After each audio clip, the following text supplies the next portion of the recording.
High, good morning everyone. কেমন আছো সবাই? আশা করছি সবাই ভালো আছো। আমাদের এখানে একটু বৃষ্টিটা কমেছে, সকাল থেকে খুব সুন্দর ঝলমলে রোদ বেরিয়েছে, আর সেই রোদ দেখে মনটা খুব ফ্রেশ হয়ে গেল, খুব ভালো লাগলো।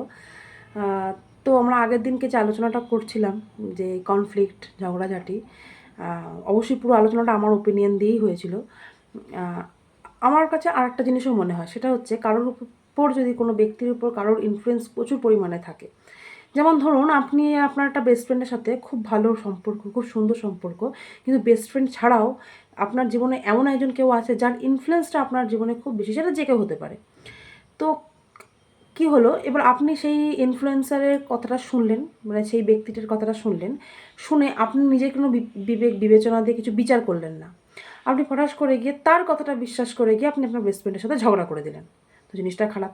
আবার অনেক সময় হয়, আপনি তার কথাটা শুনলেন, তার কথাটা বিশ্বাস করলেন, আপনি বেস্ট ফ্রেন্ডের কথা শুনলেও না, তার সাথে আলোচনাও করলেন না, এবং তার দিকটা আপনি ভাবলেনও না, নিজের মনের মধ্যে রেখে দিয়ে নিজের মনের মধ্যে একটা দ্বন্দ্ব সৃষ্টি করলেন, আর তার ফলে তার উপর আপনি 100% আপনি ট্রাস্ট করতে পারছেন না।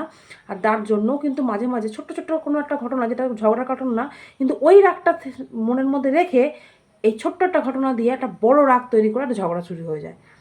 তখন এই মিসআন্ডারস্ট্যান্ডিংগুলো তখন আর ক্লিয়ার হয় না, আর যার ফলে একটা ছোট্ট জিনিসটাও বড় জিনিসে পরিণত হয়ে যায়। তো আমার মনে হয় যে আলোচনাটা সবচেয়ে বেশি শ্রেয়। আর কারোর মানুষের জীবনে কারোর ইনফ্লুয়েন্স থাকা খুবই জরুরি। ইনফ্লুয়েন্স না থাকলে গোল সেট হয় না।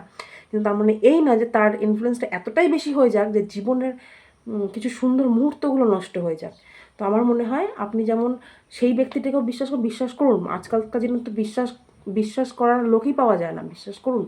কিন্তু তার উপরে যেমন বিশ্বাস করছেন আপনি, তেমনি আপনার সাথে যার সাথে আপনার সম্পর্ক, মানে একটা বেস্ট ফ্রেন্ড, বন্ধুবান্ধব, হাজব্যান্ড ওয়াইফ, যেই হোক না কেন, তার উপরেও ঠিক ততটাই ভরসা করুন, তার সাথেও ঠিক আলোচনা করুন।